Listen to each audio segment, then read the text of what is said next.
was a public speaker said to me, Matt, when you walk out on stage, your aim is just to hit one person. If you hit one person, you've done your job. And I went, what a load of shit. When I go out on stage, I'm hitting 100% of people, because the one I miss is me. The one I miss is me up the back, who falls through the cracks, falls through the system, ends up in that cycle, ends up dead. You go out on that stage and you hit everyone. So if you're going to do something, you do it properly. I'll be the best speaker I can so that I engage in 100% of the minds in front of me.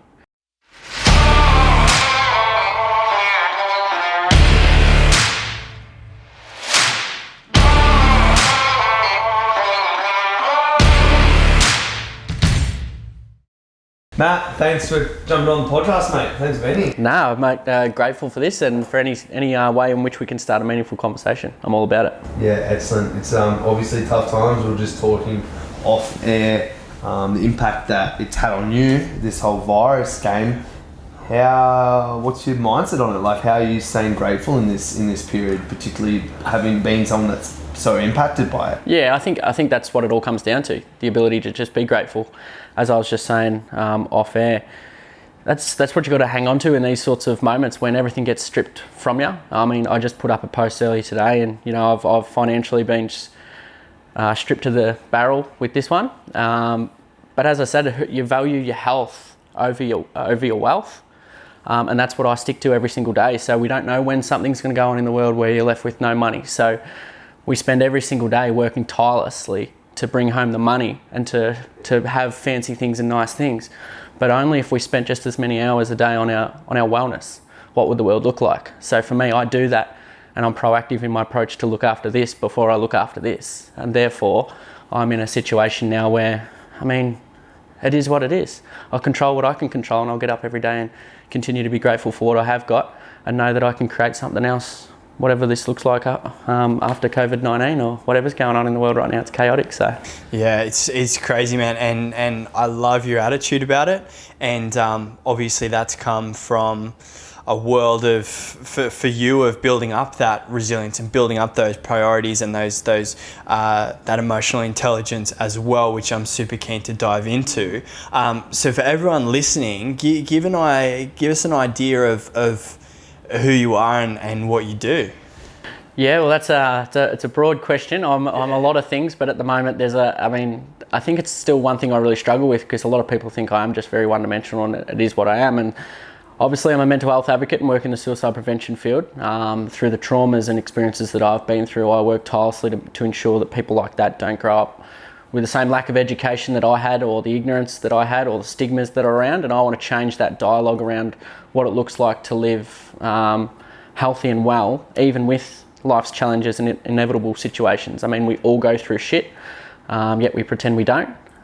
So it's encouraging more and more people to bring that to the forefront, to be who they really are and to believe in themselves and be more of themselves. So yeah, I'm a 28-year-old male from Melbourne, and I'm originally from the country, and I just use my experiences every single day to be a better version of myself. And I work on a 1,440-minute structure, and a lot of people go, well, 24 hours works, Matt, but I think when you break it down into 1,440 minutes, you realise how long we have in each day. And so, 5 minutes of this, 5 minutes of that, they all add up to me being better again tomorrow. So yeah, we'll scrape a couple of hours out of the diary for a coffee or a catch up, and then that'll only go for an hour and a half, and all of a sudden you've got a half-hour block. But I don't have a half-hour block, so I'm working tirelessly every single day with every minute to make sure that I'm better tomorrow than I am today. And I just do that because I know what it's like to live at the bottom, and I lived there for 8 or 9 years and bathed in the shit and the trauma and the pain that I was experiencing, because I had no understanding of what it was or how to get out of it.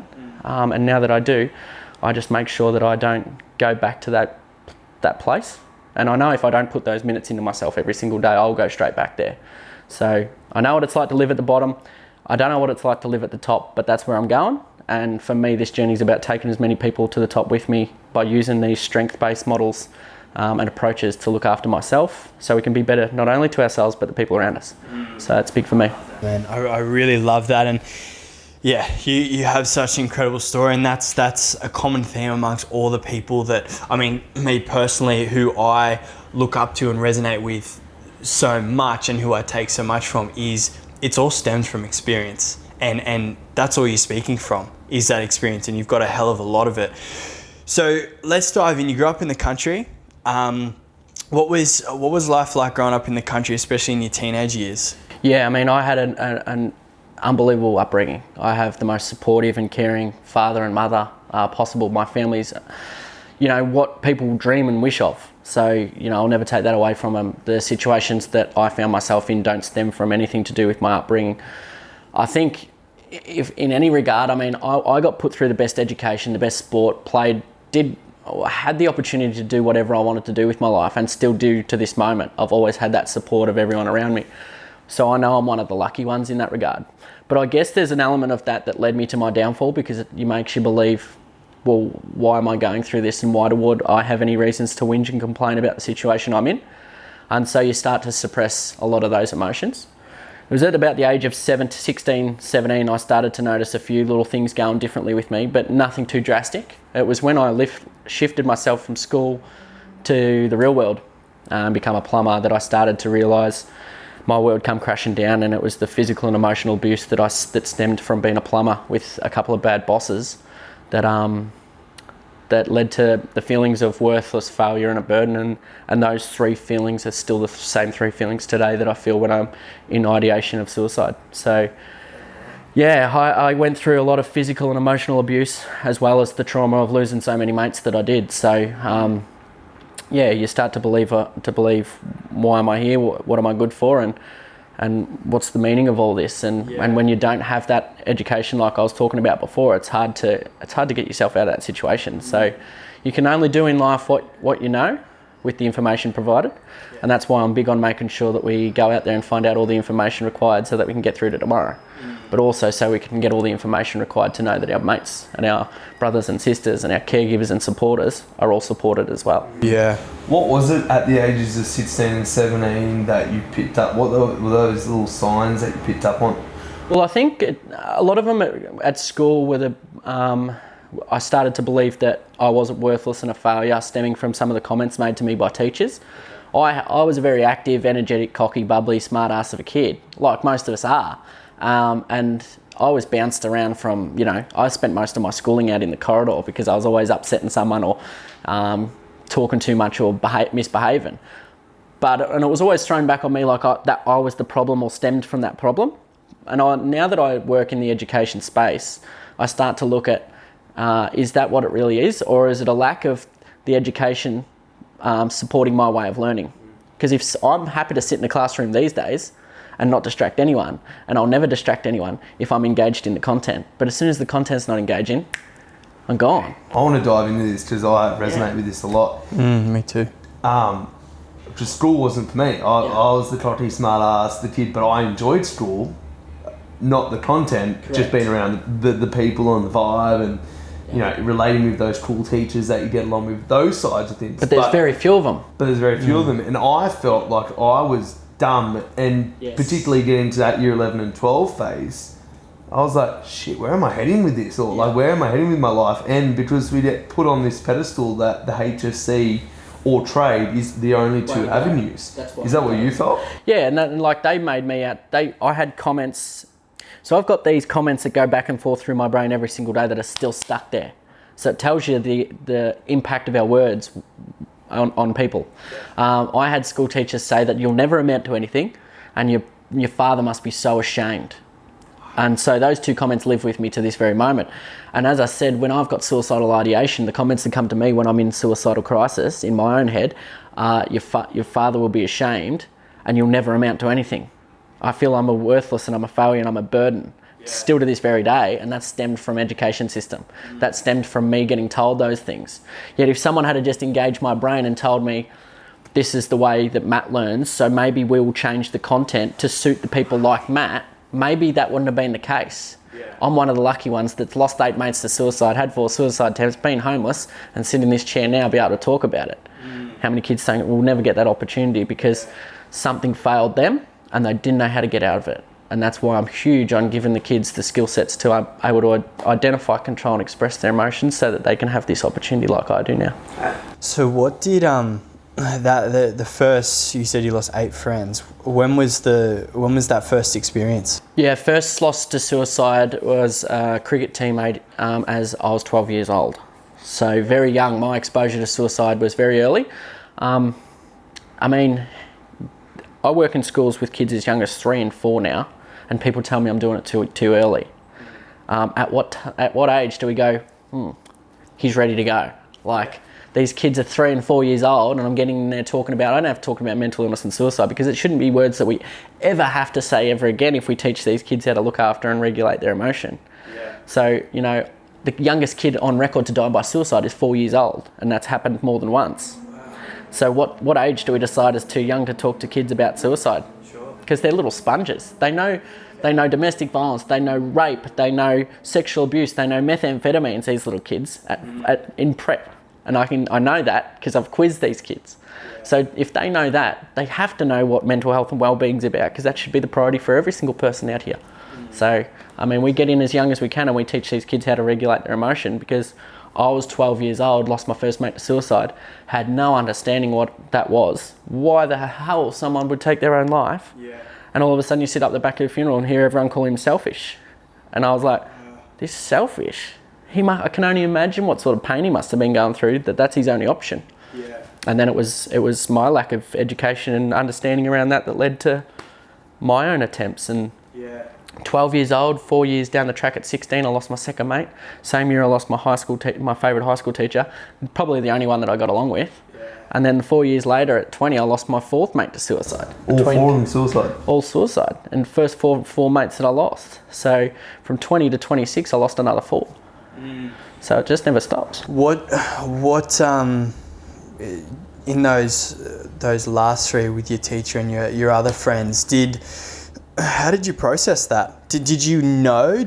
Were there signs? Yeah, I'm a big believer that there's always signs, and as I said, you can only do with the information you're provided. Sure. That's why it's on us to find out how they're feeling. Yeah. Well, I say it all the time when I'm speaking and speaking in masses of people. Like we hear all these things like reach out, or and I respect what they're trying to say. Like Livin, I love what they do. I hear it ain't weak to speak. No, of course it's not. There's strength in speaking. Yeah. But I also believe we've got to put more emphasis on the hashtags and the slogans that go around us that are well, reaching in. Yeah. While we're so expectant of someone who's sick and unwell and believes they're a burden, worthless and failure, to scream from the rafters that they're not doing well, or us that are well, reach in and find those answers. So I believe there's always signs and symptoms if we're looking for them, and there's only isn't if we're not. So it took its toll on me, because I started to relate to the way they felt. And the more and more funerals I sat at the back of, I started to picture that being me, and I started to see, I didn't see it as a devastation on the community the same way I see it now, but because I'm well. But I was sitting at the back saying this was something really tangible for me, because I believed that the only way I was ever going to die was by these 2 hands. So I would sit up the back there, and there was not one thought of my family or my brother or any of my friends in that moment. Everyone says, oh, he's got so much to live for. What about his kid that he's left behind? What about his parents? What about this? It doesn't work like that. You believe you're a burden on those people. Yeah. You believe they'd be better off without you. So that doesn't even come into play. So over those stretch of 4 years, when I started to weigh up my own emotions, but also used to sit up the back, it felt like it was very frequent that I was sitting up the back of these funerals.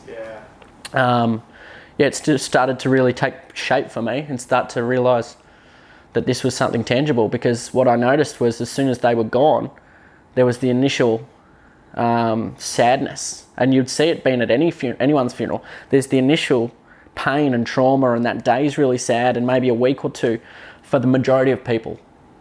And then all of a sudden, you never speak of that person ever again. And all of a sudden your mates are forgotten about. Now, I go around the world speaking about my mates every single day, because I don't want that. Yeah. But I know that their families right now are so grateful that I do, because they're like, Matt, you're the only one that talks about him. Yeah. You're the only one that talks about him.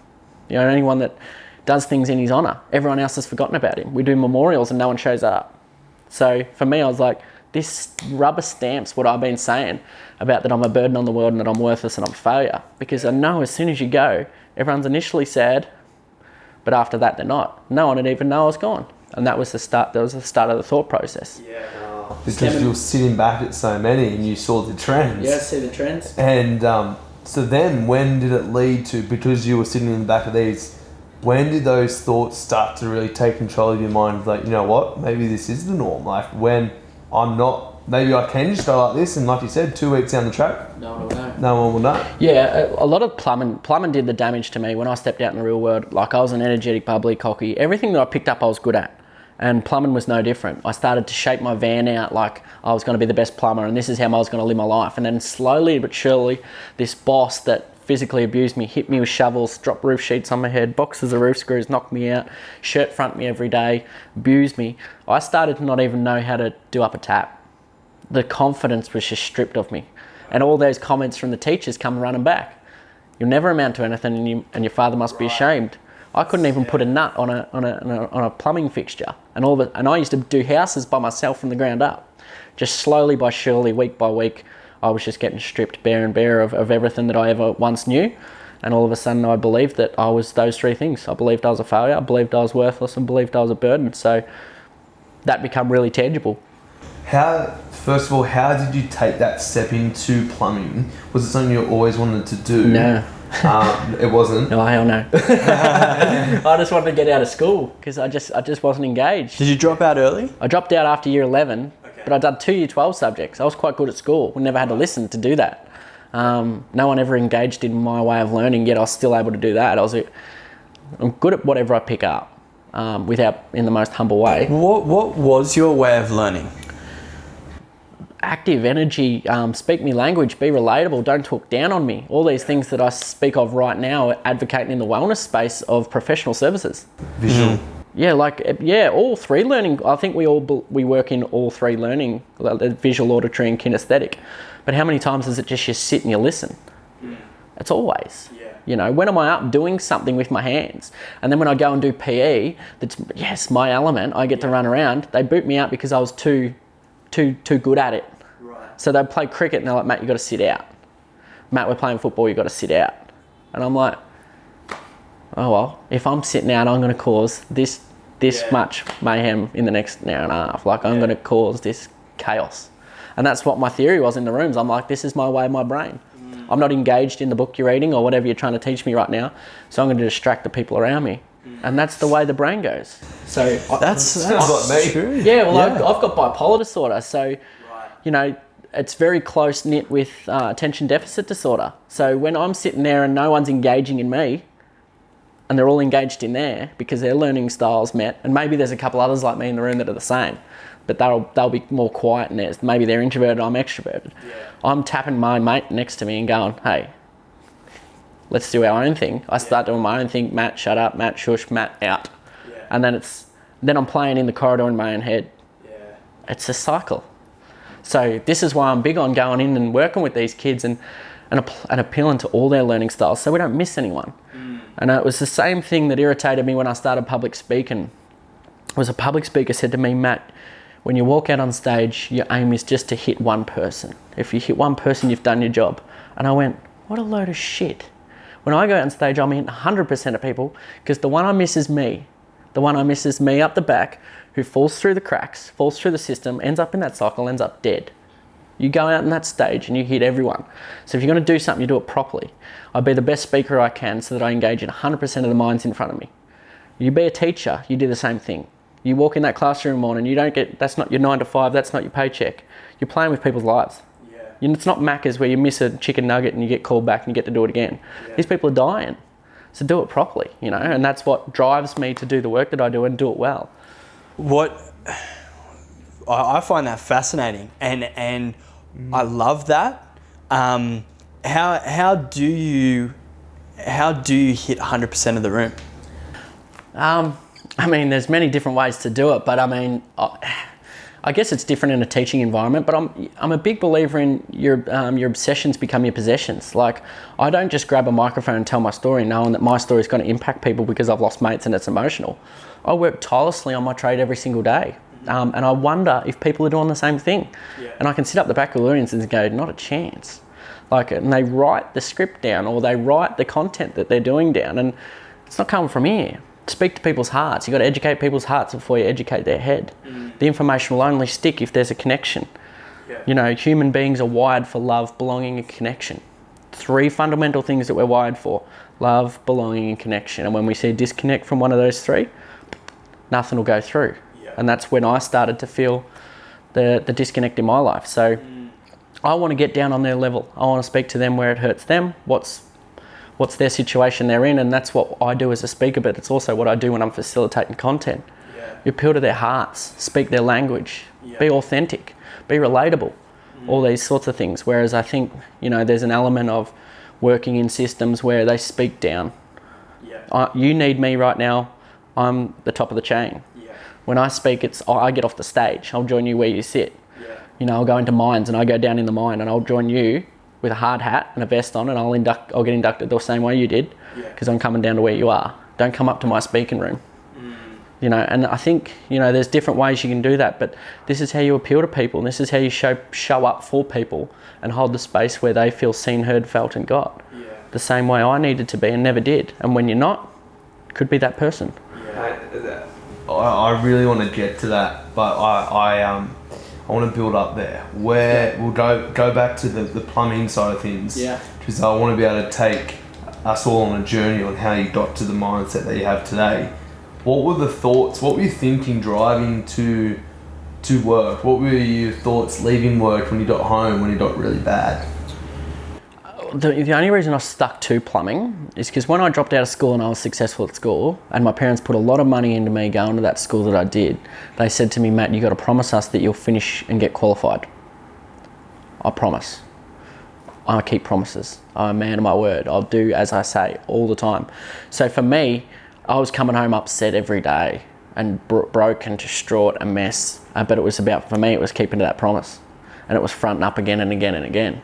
But no one ever, I gave off that many signs and symptoms. It wasn't funny. I was bawling my eyes out most nights of the week. But people believed that I was just struggling to come to terms with working in the real world and a bit of hard work and a bit of hard labour, and he's not used to it. And he's a sensitive sort as it is. So, it wasn't the case at all. It was just I was being absolutely slapped from pillar to post, physically and emotionally abused. So to go to bed, I wasn't sleeping.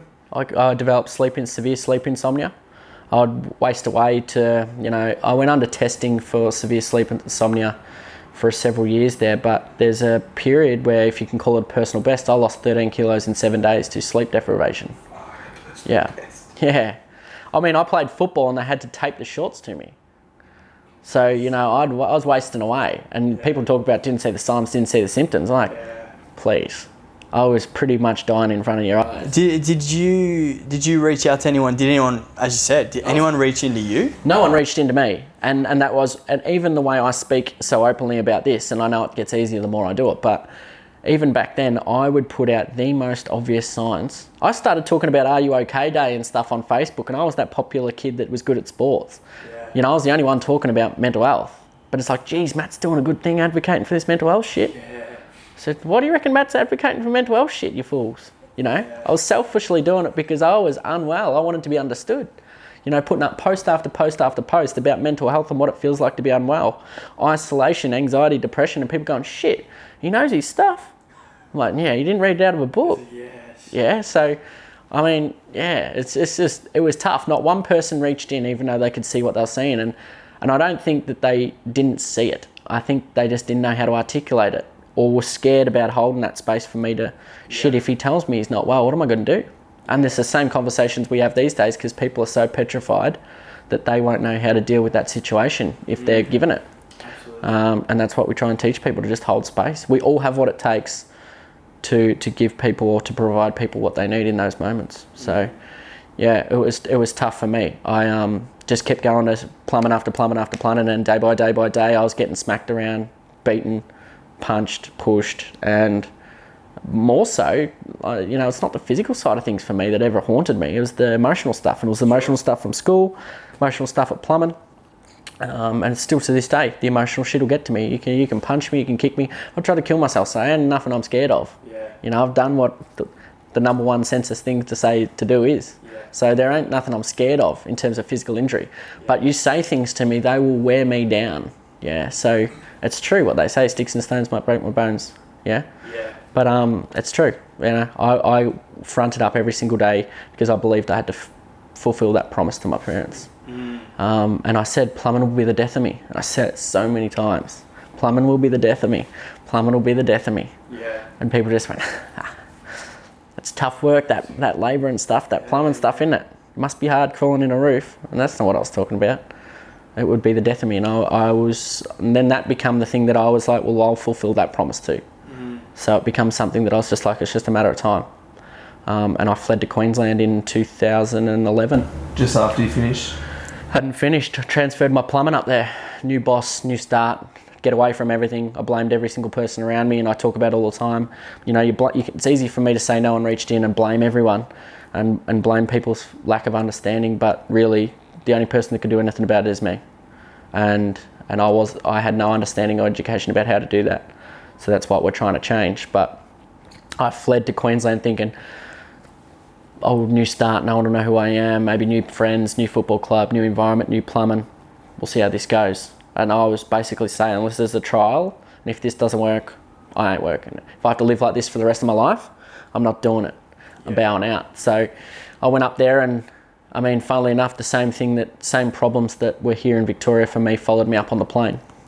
They were up here. Yeah. So, you know, I bathed in it for a long time, ended up homeless, suicide attempt after suicide attempt. Shouldn't be here. And it was November 24th, 2016, where I lost one of my closest mates to suicide that I sat up the back of his funeral. And that was when the first time I got the kick in the ass that I needed. I'd started advocating for mental health and wellbeing. I'd started Mindful Oz, but I still could have died by these two hands. I wasn't at a place where, even though I was helping so many people around the world, which I feel really bad for, because I wasn't well myself, but I still wasn't at a place where I felt like there was any other alternative for me either. But I wanted to try and give as much as I could of the experiences that I had before I went. And it was at the back of his funeral that I just went, nah, enough's enough. Yeah. If not me, then who? If I don't do something about this and do it honestly and openly and to as many people as humanly possible, how many more funerals do I have to sit at the back of? And how many more funerals do everyone else in this auditorium have to sit at the back of? Because something needs to change. And I believe that I had the skill set and the knowledge and the experiences to change that. Yeah. So for me, it was gung-ho from that moment, Mindful Oz. But in order to do that, I had to go away and get myself really well. And that was the turning point in my life. I went away and sought help and therapy. I was diagnosed with bipolar. That was a battle in itself, new medication and all that shit. That's a whole nother story. Yeah. I'm no longer on use therapy, and I'm no longer medicated. And I do things on a holistic, strength-based model that I work with every single day to ensure that I am here tomorrow. And it'll always be a day-to-day thing, but overwhelm and stress and things like that would have haunted me 12 months ago. Right now, I sit in this moment right now with all the things that are going on in the world, and I don't feel that. And I feel like I hear other people's conversations and whinging and bitching and moaning, and I just don't feel that. It's funny what you can do when you know what to do, but it's only if you want to do it. You know. But for so long, we've just pushed everyone that's unwell into the hands of medication and therapy. And that only works if you're supported by everything else that I know. So, how did you find yourself homeless? Was that in Queensland? Yeah, so in Queensland, I found myself homeless. As I said, I believed I was a burden on every single person I come in contact with. At any stage when I was struggling, both financially or emotionally, I could have reached out to my parents and said, hey, I need a couple of bucks, or hey, I need this, I'm not doing well, let's get me home. But I didn't want to burden any single other person with that. I had people in Queensland, like mates, that wanted to give me a room to stay in. They were aware that I was being shifted out of a house, and they said, I got a room here, got a room here, got a room here. But the thought of me being a burden on them, or me bringing my problems into their house, no chance. So it was easier for me to live on the street. And so I did that for 3 months between Gladstone and Mackay. And not many people were aware that I was. I kept that pretty well hidden until a couple of people noticed. And a young family, a single mum of 5 kids, Aurora Alexander and Holly Alexander. Holly's the daughter, Aurora's the mum. And my birthday, 27th of May, would have been 2013. They rang me on the way back I was doing trade school in Mackay. Mackay was where I was homeless. So I've got a car, I'm driving, and they ring me and say, you know, it's your birthday, come around when you get back. And I was like, I'm not living with you. And they're like, we're not saying that. Because they'd tried for a long time to get me to move in, but I'm like, nah, not take my problems to there. And when I pulled up, I got into Gladstone and I drove up the driveway. They brought me up the stairs, they sang happy birthday, beer, whatever. It's good to see them again because that was my love. They gave me, provided an environment where I felt love, belonging, connection. Like, they are my family. 3 girls, 2 brothers, the single mum, and her ex-partner. They were just provided that environment for me where I hadn't felt like that in a long time. You know, I was taking the little one to school and doing his homework with him, and I had a sense of belonging and purpose for the first time in a long time. And then when they brought me upstairs and they brought me down to the garage, double garage, 2-story house, as I said, single mum of 5 kids. And in the garage, they flicked the lights on and they've got it carpeted, my bed's set up, all my clothes are hanging on the garage roller door, fridge, freezer, mirrors. They've set me up in the garage and they said, stiff shit, you're here. So, I mean, yeah, they saved my life. They housed me for 8.5 months. 8.5 months of love, belonging, connection got me back to a point where I could make those decisions to get myself the help and support that I needed. And I moved back home to Victoria to my support network. And that's where the suicide attempts, yeah, so 3 suicide attempts in Queensland. So, and in 2012, my first attempt, the thought that saved my life was amongst the confusion. And I mean, I say confusion, my head was pretty blank because when you make that decision to go, and this is the misconception that we have in the world. People go, oh, I didn't see it coming. He was happy. He had a smile on his face. I had a smile on my face too. I'd made that decision. So all of a sudden, that weight of feeling like you're a burden on the world, I'm like, it's all going to be good. I'd made that decision, clarity. And so I knew it was going to happen. You say your subtle goodbyes without people knowing that that's a goodbye. You just sort of mentally tick things off as in, I've gone and seen that person, I've seen that person, our last memory with that person was good. You know, that's their lasting memory of me, blah, blah, blah, blah. You go to that point, and as much as I say that I had clarity about that decision, my voice was going a million miles an hour for years about different things that I should do, say this, like that's a bipolar head, lots going on in there unless you learn to keep it still.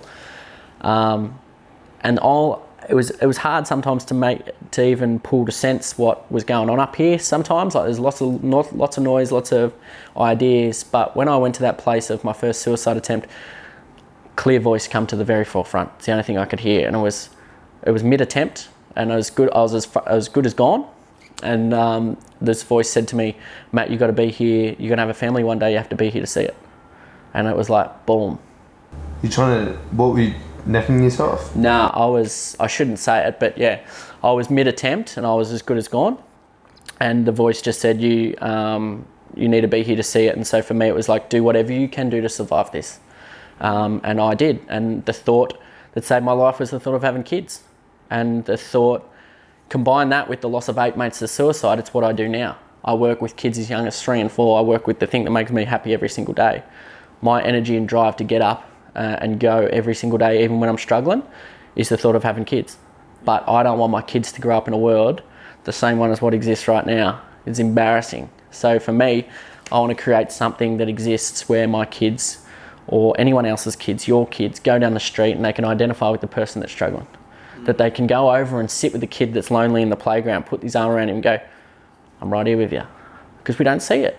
Tell me we see that in this world right now. We don't.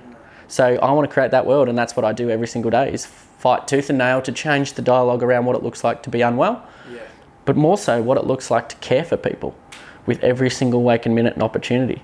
So, because I know the impact of that, because it was a single mum of five kids where I'd made the decision that I was going to go, that came over and said to me, are you okay? Is something wrong? Can I help you? And did whatever she could.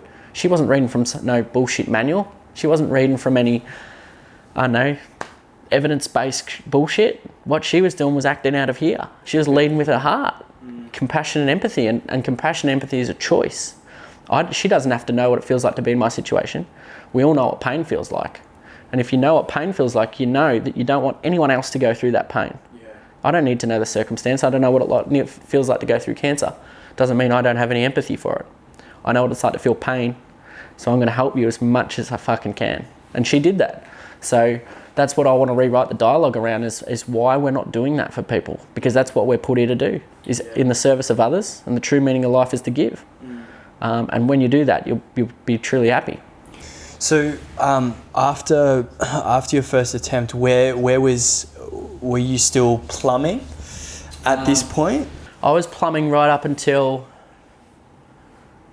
Yep, 2014, Christmas 2013, I moved home, and I just finished my plumbing. I could finally go home and go, I've done it, I'm out. Yeah. And I started plumbing here in Victoria. Okay. Yeah, I only lasted a year, but the year that I was plumbing, I'd started Mindful Oz, and I was on stage in Kansas. So Kansas University, if anyone follows the NBA and that, you know, you got Andrew Wiggins, you got Joel Embiid, these sorts of blokes. I'm speaking in front of them. Right. And big stage, and we're down in the green room. We've just been interviewed, big crowd out there. And as I walked back out and I spoke on stage that night, I spoke about Sean. It was just like an omen. It was one of the most bizarre stories that's ever happened. So on this shirt, I wore Sean's shirt. So Sean was one of my best mates that I lost. And so there was this shirt, and his mum gave me and said, if you ever feel like, could you wear this on stage in America? And I put it in my bag and went, yeah, of course I can. But every time I went to go grab it out on tour, I was like, it just doesn't feel right. Doesn't feel right. And I was wearing a white shirt this night at Kansas, and I went, they come downstairs in the green room, and they're like, Matt, can we get you a drink? And so I said, yeah, Coke. And he went over, and you know the share of Coke withs? And this shirt of Sean's said, no, I was wearing a white Mindful Oz shirt, sorry. And Sean's shirt had said, have hope. It said, have hope, SR, and had his birth and passing date. He went over and bang, and he hit the vending machine. He comes back with a Coke, and it said, share a Coke with hope. I was like, fucking hell, eh? And anyway, I've just gone bang, boom, this thing's blown up all over me white shirt that I was wearing. So I had to wear Sean's shirt. But I'm like, I'm a big one that goes, why did that just happen? And then I'm looking at the Coke bottle going, share a Coke with hope. Looking at Sean's shirt, have hope. I'm in Kansas. No, I was in Memphis. Memphis was where I was when this happened. And Sean's funeral song was Walking in Memphis. And so I went out on stage and spoke, and then got off stage, and I was a blubber and mess. But I rang my boss, and he said to me, Matt, you do realise there's a time difference between America and Australia? It's 4 a.m. And I'm like, fuck. And he goes, this would want to be good. And I said, it's not good. I said, I'm not coming back. I quit. And he goes, beg your pardon? I said, no, I quit. I'm not coming back. I'm doing this for the rest of my life. And he goes, and I said, I have to. And he was always really good about what I was doing. I mean, he allowed me to go over there and do that. Yeah. He said, Matt, you won't be able to last. You need the money. And I said, well, thanks for your vote of confidence, but I'm doing this. And so I quit. And January of 2016, I launched that Facebook page. November of 2016, I lost Sean. January of 2017, I was full-time mental health advocate. Wow. So, I mean, yeah, it's a big lesson in that for anyone that's out there thinking, I'd love to do something in the world to help, but I just don't know how. Just do it. What, for those people, what did that look like for you? How, obviously for you, it was just about constructing the story, just retelling the story. Yeah. But from a business sense, how did you put all that together? Yeah, I mean, I fly by the seat of my pants in everything I do in life. So, I mean, I'm a big believer in work to your strengths, acknowledge your weaknesses and get rid of those, and bring people in for those. Don't try and play in weakness. So, for me, I had no background in business. I was a plumber, and I'd never listened in school, so I'd missed anything that was business. Probably not. So, yeah, I started a Facebook page. The Facebook page grew a lot of traction, but as you said, it was all about constructing a story. The people related to, I started to gather a following because people related to the story element of that. So I was like, well, we're doing something right, because we had about 180,000 engagements in my Facebook page in 9 months. Right. So I was like, they're connecting to the heart. We lead with the heart, like I've always said. We'll just pick the rest up on this journey. People that relate to, everyone's been through shit, but no one's talking about it. What if we just create people that are talking about it?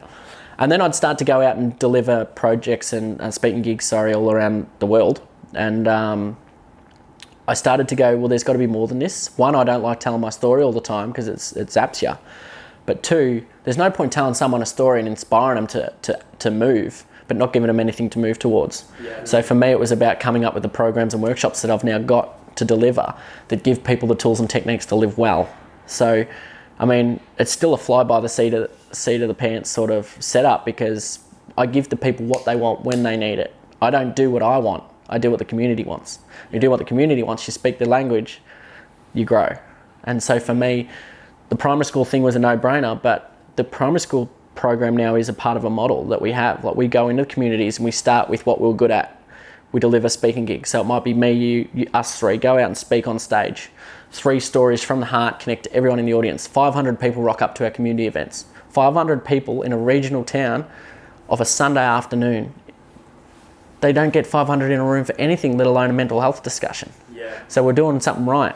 So you go and deliver a community event, you give everyone the tools and techniques in resources, you give them Beyond Blue resources, give them whatever they can so then they know what exists. We just play with the heart. Yeah. Then from there we go away and we work with the primary schools as young as 4 years old up until grade 6, so prep to grade 6. After that we delivered a program called the Blueprint to Wellness, which is a 1,440 minute model of how you can build your own wellness plan to support what you do. Doesn't matter who you are or what illness or not illness you have. And then from there it was doing these mental health and youth mental health first aid trainings to support the science. So giving them an accreditation, a certificate that says they're qualified in this department, to support our teachers, to support parents, to support all the kids that are at these schools. So the whole community model. All of this has just come from just going, what does the community need? What's missing? Let's put it together. Yeah. But there's no point in doing one thing and then doing something really well with the kids in primary school and then hand them back to toxic environments at home or at school.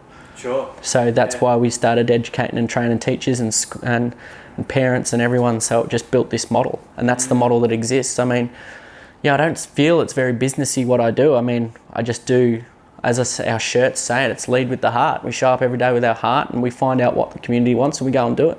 Yeah. If you speak the community language, you've got all the support you need to keep doing what you're doing. Yeah. We don't have a drop of government funding. $0 of government funding, never got $1. We do everything off the back of community fundraising and community support. And there's a reason we'll continue to get the support. It's because we do what they ask.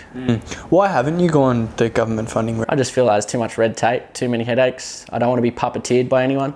I mean, I want to be able to go and have a sit down with a community member like we did maybe 12 months ago. And I said to the community member, what would you like in this area? And she goes, some primary school holiday program. Like, I drop my kids off to play in holidays.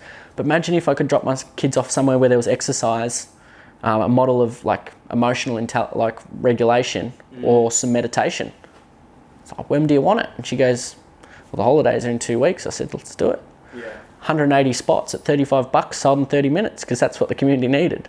So it's just about doing what we can do in the moment that we need it, not having these 1 to 5 year frameworks where it's like you're funded for this, so that's what you do. Yeah. And you pull that off and you go and do it. That's the program, you go and deliver it. Everything we do is tailored. So if I go into a school, I ask the school, in an ideal world, what pains you the most in this school? What does it feel like to be you right now? What's hurting you the most? And if you had any amount of money in the world and a blank canvas and all the paint brushes in the world, what would you paint? And we start to do that painting for them. So I want to tailor my programs to suit that school so that I reach 100 kids, not one. Yeah. So that's going back to my original why. The foundations of my why is what the charity is all about. So as long as I don't get ahead of myself and ahead of what we're doing, we steer clear and stay clear, to our focus of why I started it. And that's all about the community and other people.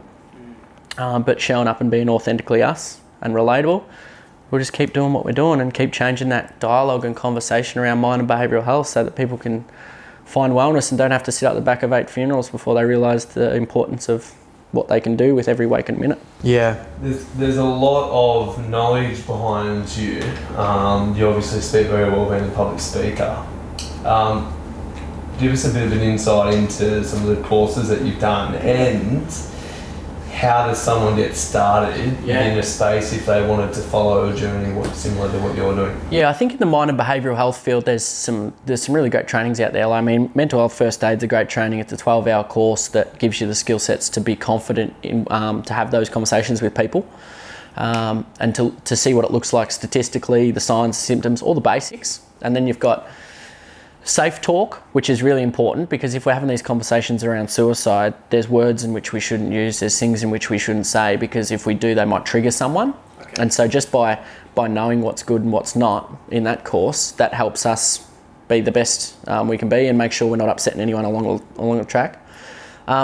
I'm a big one for online courses. I do one pretty much one a week. So, I mean, I think I've got about 30 or 40 qualifications that are sitting behind me, but it's just the knowledge that I use. I never show up with them and say that this is what I am. What I am is this. What I know is back there. So I play with things. I obsess over the mind and behavioural health field. So I read things. I find out who's the organisations in this field, what are they doing, who's the best advocates in the world, and why are they the best? What do the people want? Like, it's all about just gathering as much information as you know and making it your own and putting your spin on it, making what I know works. So and making it relevant to your heart. Correct, and my why. And it's not about doing something because they're doing it well and maybe I could do it and snip them. No. So like, I get booking gigs to speak to Indigenous families in Northern Territory. Do I do it? No. Well, that's not my field. I'm not Indigenous. Will I be the best speaker in that environment? No. So I dish them off. Would I go and speak to an eight-year-old netballing group? No. I'll get one of my female speakers. So it's about going back to my why. My why is to impact as many lives as humanly possible. But I know that to impact people, you have to be relatable. Am I relatable in those situations? Probably not as what someone else might be. Yeah, yes, I'll impact someone, but not everyone. So it's about dishing off. As I said, triple down at your strengths, know what you're good at, and go hard at them. Whatever you're not good at, don't try and get good at it. Handball off, run, kick goals. Yeah, it's pretty simple stuff. But a lot of people in there are just so interested in filling up these things that they forget why they started. What's your relationship to money? Don't really have one. I mean, well, because to be realistic, like we're speaking with Damien, makes the world tick. It also allows you to have more impact. It does. So everyone's association to money differs to a certain extent. Some people hate it. Some people are constantly trying to chase it, and so therefore it's constantly running away from them. But how do you? Obviously, it's not at the forefront of your mind. That's not the reason why you do what you do. But how do you use money, and what's your association with it? I mean, my whole mindset around money is trying to change at the moment. My mentor has been kicking my ass about it lately because I'm a yes man. As you can probably tell, I just want to help as many people as possible. So you yes, and then you realise you're 28 years old and the last couple of $100,000 that I've made have gone straight back into a charity, and you're sitting there and going, well, one day I want kids and then my kid's going to have nothing. So I've got to change my mindset around what money does look like. It's definitely a weakness of mine, but I mean, I'm a big believer that if your values and you're clear on them, or your foundation of your why and your behaviours align and you have value alignment, then you'll trip on money. Like, people throw money at the work that I do because I'm in alignment. I'm showing up authentically as me every day. I don't chase money. Government has offered me money and I've walked away.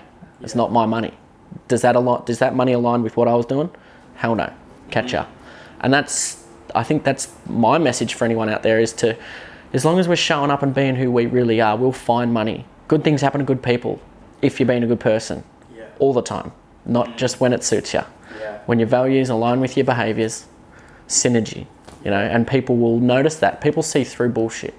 So, I mean, my relationship with money has to get a lot better because, I mean, as I said, you're nearing on 30 and one day your goal is to have kids. So, but I also understand that in order for me I've got a charity and got a business. In order for the business to achieve my goals there and what I want to do, there needs to be money there. So it's about leveraging some of these things and having a value on what I am worth to do what I do. So, I did my first 180 speaking gigs for free. I don't know anyone else that's ever done that, but I'll never do it again. But you just got to know what that's worth and see, like, now I'll have a phone call from, I shouldn't name drop, actually I won't name drop, a big organisation in Australia, one of the biggest organisations in Australia rang me and I put a price on my speaking fee. They turned around and said, sorry, it's out of our budget. And I said, how many staff you got there? And they said, X amount. And I said, well, can you tell me something? If any one of those people walked into work tomorrow and asked you for $3 for a can of drink, would you give it to them? She said, yeah. I said, if someone asked for a hamburger because they didn't bring their lunch, would you give it to them, $5? She goes, yeah. So that's interesting, because what I just asked for was less than 50 cents per person in your workplace for me to come and change their life, to give them the skill set to know that they will get through and build that emotional resilience. And you said no. So it's about having a value for what I do, and I will not go out there and tick a box for any organisation in the world. I will not do that. I don't care if it's you name the biggest organisations in the world, I've said no to them because I know that it's just a ticker box. It is not worth me going and zapping myself with my energy trying to push my message down the throat of someone who's rejecting it. I want to help the people who want to be helped. I want to change the dialogue for those that are sitting there aching for it. And that's why Mindful Oz works. Our governance says we work in high-risk areas of suicide. We work in regional Australia, we work with the youth, and we work in blue-collar industries. The 3 biggest components of suicide in our country. Why do I work in there? Because they're the people that are aching for it. Aching for it. Nothing against the corporates out here, but I'll come and do your talks and do your workshops and do presentations as long as you really want me there to do it and you're willing to grab that and run with it once I'm gone. Because far too many people are just doing it to tick off a wellbeing plan. So you got to value what you're worth, and through that value you get the money you need and you can turn it into magic. But as Budgie would have attested to, you can't do shit without money these days. So, and this is why this thing at the moment with this virus will really hurt what we're trying to achieve. But I mean, we'll just stick to our alignment of our values and keep doing what we do, and we know that the money will show up. It's only a matter of time. I want to dive in. This is not something that we dived into with Damien. So I wanted to dive into it with you. Your experience with Lululemon and the event that they ran in the Hunter Valley. We jumped into it with Luke as well, Luke Whitey, and he had nothing but high regard. And you speak about the corporates here, and Lulu are a great example of people who are taking their power and using that for great things. And so what was your experience like? What did you learn? Because it's a whole range of personalities, huge range of personalities, a great event. It sounded like you guys were spoilt as all hell. You had great opportunities, great activities. What did you take away from it? I mean, I don't have the best of memories. So if I'm saying that I remember this event and I took this and this away from the event, it goes to show what an event it was. And you know, even some of those names you just dropped before, I'm still talking to them to this day. You put 30 of what they described as the most inspiring men from Australia and New Zealand in the one room. I was very hesitant at the start because you're like, one, I'm a failure, worthless and burden. What am I doing in the place? And then you see the names on the list and you're like, I used to watch these guys on TV. What am I doing in the room? And then you rock up and you start to interact with these people and you hold space for 30 men like that are just passionate and driven and just doing their thing to change the world. You're going to create magic. And I don't even think it matters who the facilitator of that is. When you put 30 like-minded heads in the same room, magic will happen. And it was a pretty emotional event. There was tears after tears after tears after tears. It just felt like we cried the whole time. But it was a beautiful thing because I bet some of them men have never had that environment. That's the environment I play in all the time. So for me, it was a nice little reflection to be able to sit back and hold the space for them guys to step in, because that's always my space. But just some of the relationships taken away from that. And you know, I'm a Carlton man, grew up a Carlton man, and I remember getting in the limousine, a stretch limo. We were spoiled, stretch limo, and I sat next to Dennis Armfield. And I'd grown up. Dennis Armfield was my favourite player of Carlton. Right. And we're good mates with him now. I was telling him last week how embarrassing that is. But I sat in the limo and I'm like, just pretend you don't know him. Just pretend you don't know. Just pretend you don't know him. And he turns to me and he goes, Matt. And I was like, he's like, Dennis. And I'm like, how the fuck does he know my name? And he said to me, he goes, I've been following your journey for some time. I'd like to talk to you about what you're doing with your charity. And I'm like, fuck, you know, what a bloke. What a bloke. He's no bigger or better than anyone else. Or he doesn't act it, because so many of them do. And he was just such a great bloke. Budgie is another one. We just connected on the basis of the pain and trauma that we've been through. He's lost his dad. I've lost 8 mates. So different. I couldn't comprehend what that's like for him. But he's sitting there saying, I can't comprehend what it's like for you. But as again, we didn't connect to not knowing each other's pain. We connected to the fact that we both know it. We all know pain. And a lot of the blokes in that room, like we had people that lost their wives, people that have lost dads, mums, brothers in that room. We all connected on the basis of a lot of us connected on pain, and a lot of us connected on joy and what we've achieved and what we're doing and what can we do with that. Because I think, you know, it's one of my favourite quotes. If you think, by the Dalai Lama, if you think you're too small to have an impact on the world, go to bed with a mosquito in the room. And it's so true. Like, you got 30 blokes that are probably sitting in that room going, I know I'm doing great shit, and people tell me that all the time, but how big could this be? What could I do? Like, that all these world leaders started somewhere. So it's like, if we can put 30 heads together, what magic could we create? And so, you know, you walk away from that environment and you've got 4 or 5 new mates, and some of them are like my best mates now. We're working together, we're collaborating, we're creating more magic together. Like I've just been hit by this virus shit and I won't be able to do speaking gigs, but I'm working with Dennis, who I said was me. I used to sit in the crowd and go Dennis, and now I'm working with him to create a men's online program. You know, and I just think that's a very beautiful thing. And I just can't talk more highly about Lululemon and how they go about it because they're just such big givers. I mean, I do a lot of talks in corporates and I always ask, what's your values of your organisation? And Lululemon said fun. And I just think that is fucking spot on, you know, to have a value for your workplace as fun. And they replicate that every day.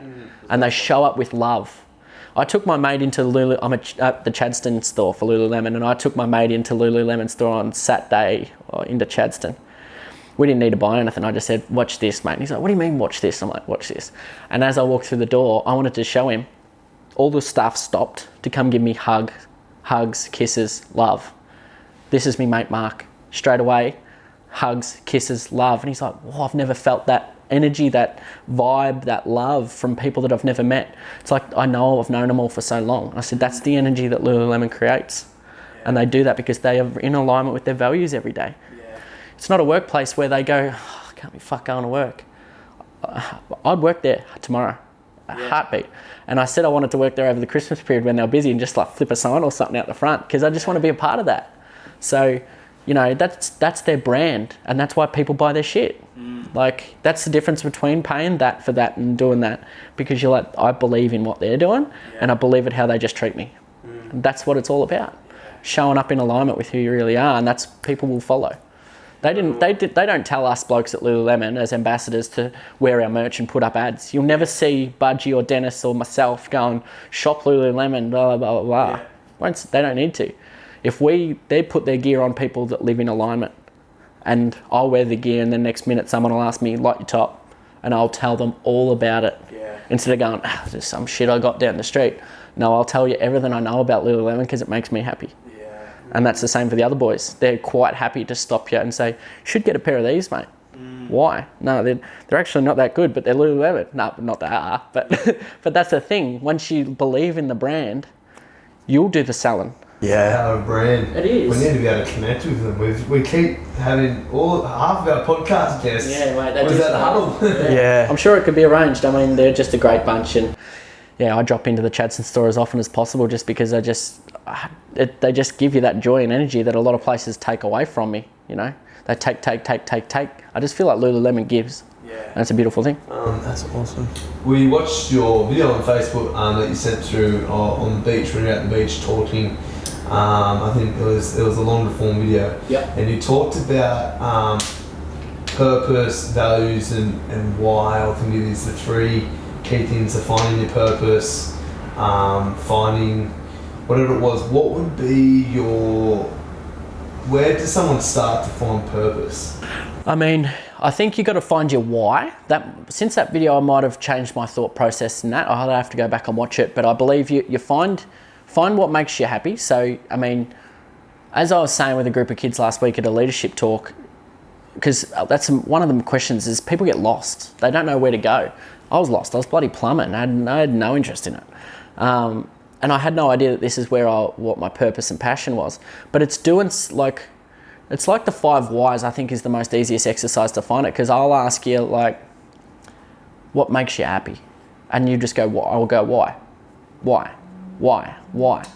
And I'll get to the bottom of exactly where you need to be playing. Deeper and deeper. It's like when someone did it to me last week. They're like, why do you work in the mental health field? Why? Kids. So this is what I'm going to do. I'll play with kids for the rest of my life in those spaces. So, I mean, it's finding, you know, people believe that work and joy is 2 different things. Like, I get out of bed every day and I love going to work. Like, I love it. And that comes because I'm working in alignment with myself and I'm working in my why. And that's why it'll never fail what I do. When your why is compelling enough and you know why you're doing it, not how to do it, not what to do. That's where everyone gets lost. Everyone goes, how am I going to run a mental health organisation? What am I going to do in schools? How am I going to play with kids? How am I going to get funding? But they sit and bathe in the shit, overwhelmed, stress, instead of just going, I know why I'm doing it. I'm going to play with kids and change their lives. And I will do anything that it takes. And then the rest falls into place. When your why is compelling enough, nothing is impossible. And so like even with what's just going on at the moment, money's gone, won't matter. My why is compelling enough. Something will happen. We'll just change, innovate, create and change it something different. So for me, it's finding out what drives you, what gives you joy and energy. Well, that might be 20 different things, and then playing why with those things and finding out why they give you joy. Yeah. Why does sport make you do this? Why? You know, and playing with it, getting deeper to it. But I'm a big believer in letting things happen to you. Yeah. I'm a big believer that the world happens for us, not to us. So it's about sitting, waiting, finding out why things are happening for me. Why did I lose 8 mates? I fucking know exactly why I lost 8 mates. I'm playing in my why. You know, if I didn't lose those mates? No, I'd still be plumbing. And would I be happy? No. So we can sit and bathe in the shit and go, why me, poor me, I've lost so many mates, I've been through hell and back, I've had suicide attempts, I've been homeless, you wouldn't even know what it's like. Or you can go, everything that's happened to me is crafting me into the person that I need to become. And I'm so grateful that I've had to go through all those experiences because they've made me who I am right now. Yeah. And without going through the pain that I've been through, I wouldn't know what it's like to be grateful, compassionate. I was not this person. I was cocky, arrogant, playing sport and dominating it, and everything was about me. Why did that shit happen to me? Probably to smack me on the ass and teach me a lesson, to be honest. And that might sound stupid, like you don't lose mates, that's too big of a slap on the ass, but the world has a funny way of speaking to us. Yeah. So, and someone else loses 8 mates to suicide, would they be doing the same thing as me? I don't know, but that was my why. That's where I found it when I was listening. And I sat at the back of the funeral and I was listening. And instead of sitting back and bawling my eyes out and going, this is a horrible place to be, it was, I can't wait to get out of here because tomorrow it starts. Yeah. Tomorrow it starts. You said that you had like each day you have like a strength or wellbeing like checklist or thing. Is there a checklist that you go through each day? There is. There's about 4.5. It's probably, it differs, and especially now we can't go in the gym and stuff like that, but I have a pretty strict regime of how I go about it every day, and I do a lot. So, you know, I start at about 4:30 in the morning, I go down the beach and I meditate. Do meditation on the beach, grounding techniques on the beach. I'll then go to the sauna, and then I'll go to the gym. I'll also run, and this is all in the morning before I go to work. I'll listen to positive affirmations, then I'll listen to motivation, then I'll listen to TED Talks because I'm working on my craft. Then I'll practice gratitude, and then I'll eat, nutrition. I'm ticking all these things off throughout the day. Compassion. Throughout the day? No, so that's before work. That's about 2.5, 3 hours. So 4:30 through to 7:30 and I'm at work, I'm in the office. But the first 90 minutes of the day set you up for an unbreakable day. Yeah. So I know people like doing things of a night time when they've knocked off. But if you can do it in the morning, there's evidence and there's science for that for days. So, you know, it's normally I get up and the first thing I do before my feet even hit the ground is gratitude. And it's a big practice of 10 things. And they're the big things in my life. So it might be mum, dad, house, got clothes, got a bed, whatever it looks like, 10 things. And they might not change every single day of the year. But it's a reiteration as to why I'm still here. So it's like 13 Reasons Why, the movie, all about suicide. For me, I was like, well, let's do gratitude 13 times because it's 13 reasons why I will not kill myself. So I'll do 13 of those practices before my feet even hit the ground. And then it's meditation, then it's off to the gym, and it's ticking off all those things. And while I'm in the gym, like I go to the sauna, and the reason I sit in the sauna, because one, the sauna is good for you and has lots of evidence for that too, but I'll meditate in the sauna. So instead of sitting there and wasting the time, I'm not wasting any time, I'll meditate in the sauna because it's harder to meditate in the sauna. So I'm just upskilling. Then I'll go and jump in an ice bath, cold therapy, shock the system, look after my blood cells. Then you go to the gym, then you go for a run, and then you're going home. And on the way home, it's only a 5-minute drive, but I'm going to whack in a podcast. I'm going to fill this thing up with education and content because something more in there will be inspiring, and that's me day sorted. Yeah. I'll drive off that for the rest of the day. So I just stockpile the morning up because I'm a big believer in you win the morning, you win the day. Mm-hmm. Is everything within your environment, like the ice baths, the saunas? Well, the ice baths now are right in my house. The cold therapy, like I shower twice a day with just pure cold showers. I don't turn a hot tap on anymore. The gym's there. The only thing that really costs money is the gym and your food, I guess. But everything else, that's the best thing about what we teach and educate people because it's the strength that sits in here. It's always been there. It's got to tap into it. So like cold showers for me, everyone sits here and goes, Matt, you're fucking crazy. Ice baths, you're fucking crazy. No, I'm not crazy. The ones that do nothing for their wellness are crazy. Yeah. I know what it's like and how well that makes me. And I know that the science of by doing that and doing breath work and then jumping in an ice bath, 2 minutes of stress on my body, get rid of a lifetime of stress. I'll do that trade every single day. 26 minutes of exercise is equivalent of 12 hours of good positive brain health. Do the shit. Get out there and do it. Like, yeah, I mean, if I only worked out and ate healthy when I wanted to, I'd be the fattest, laziest prick on the planet. Mm-hmm. For me, it's about doing what you don't necessarily want to do, but knowing by doing it, I'm going to have a good tomorrow. Yeah. And I know what it's like to feel like shit.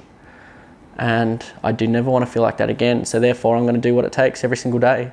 And now I get to the point where you upskill yourself so much and you get so well that you hear people's conversations out there in the world and they're whinging and complaining. You're just like, whereas one day I would have gone and joined that conversation. You just can't. It's just you just go above. There's levels to the game. There really is. You hear that's a cliche comment, but there is. When you're still, this whole world moves so quick. So meditation, breath work, cold therapies and stuff for me now are paramount.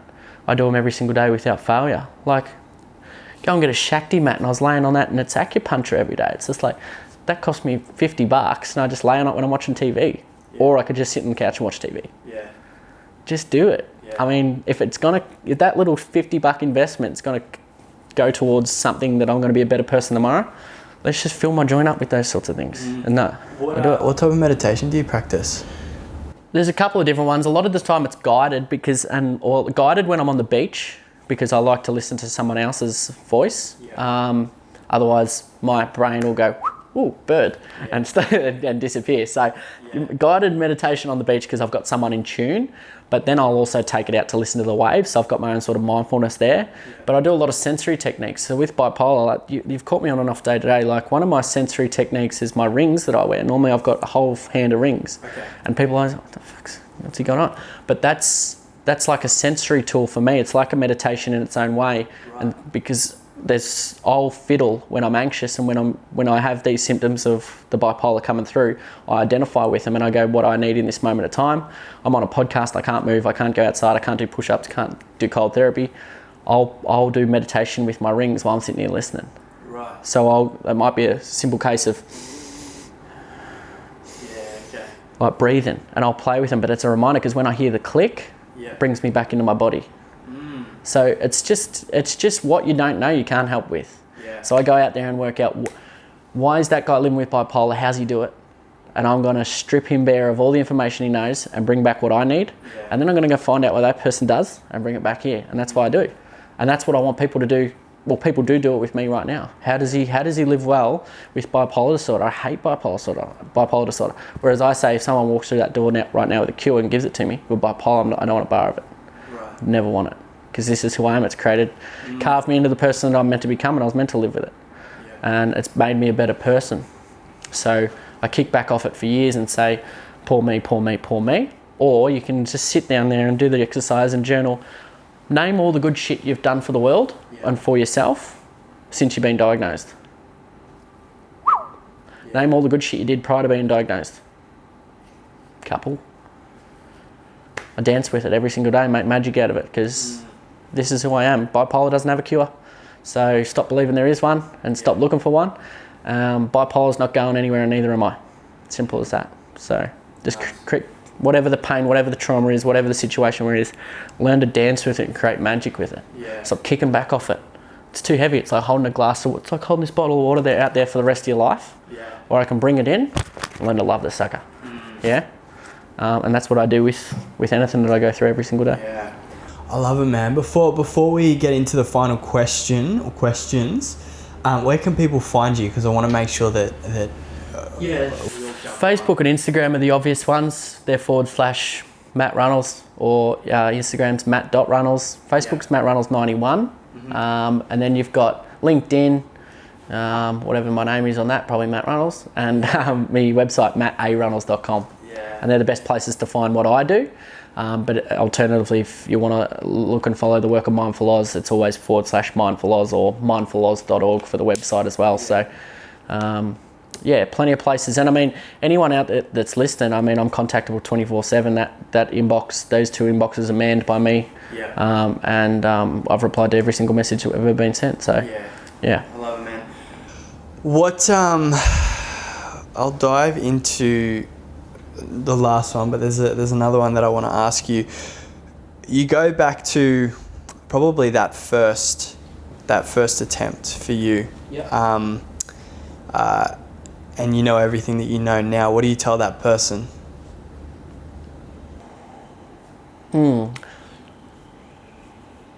Yeah, just to believe in yourself and be more of yourself, not who the world wants you to be.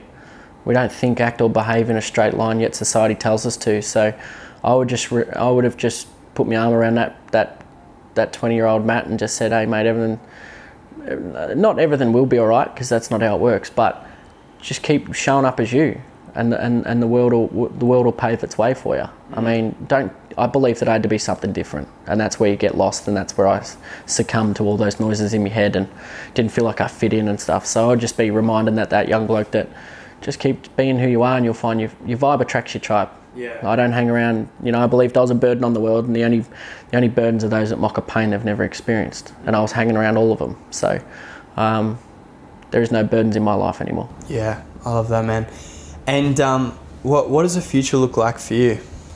Oh, we'll see what happens with the next couple of weeks. But we're just, at the moment, my primary school program's the big thing for me. I want that in as many schools as humanly possible in high-risk areas, regional Australia, teaching kids how to build that emotional resilience. There's heaps of things in the background at the moment. I'm always trying to create. I think that's a big part of me. So I'll launch a men's online program in the next 2 weeks, and that program will hopefully be able to help men at home, mental illness or no mental illness, just become their best self. Yeah. Working on parenting skills, even, like, there's all these sorts of things in there that'll help people become their best self just bit by bit. So, taking content online, just opening up and showing more people that have been in that same position as me that they can do that too. Yeah. I don't want to be out there telling my story all the time. Yeah. My story is not better than anyone else's. So it's about igniting something in the younger people below that don't believe that they have a voice, to show them that they do, and to show them that their voice will help people heal. Because I know that that's what storytelling does. So encourage more young champions to be who they really are, and we'll do that via whatever platform we can. So yeah, man, I love that the type of person that you are, high energy, being diagnosed with bipolar, having so many voices, having the story that you have is so incredibly inspiring, and the amount of adversity that you've seen and used that. Like I really feel like you're honing in on that and using it as fuel and that energy, and it makes you very unique, and it makes you stick out in a good way. And so I really, really love that, and I drew a lot of inspiration from that. And I know you can relate, because you're off with the fairies with energy sometimes. And it's a great thing, man, and we really appreciate you coming on. Any final words? No, for me, it's just I'm just grateful, because it's things like this where you sit and you have a conversation and tell it how it really is, will be the energy and fuel for someone else. And the more conversations we have, that's how we change the world. Once upon a time, cancer was carried about with the same stigma as mental illness, and you look at how they changed that. Now we run over and offer them utmost empathy and support when someone's going through cancer.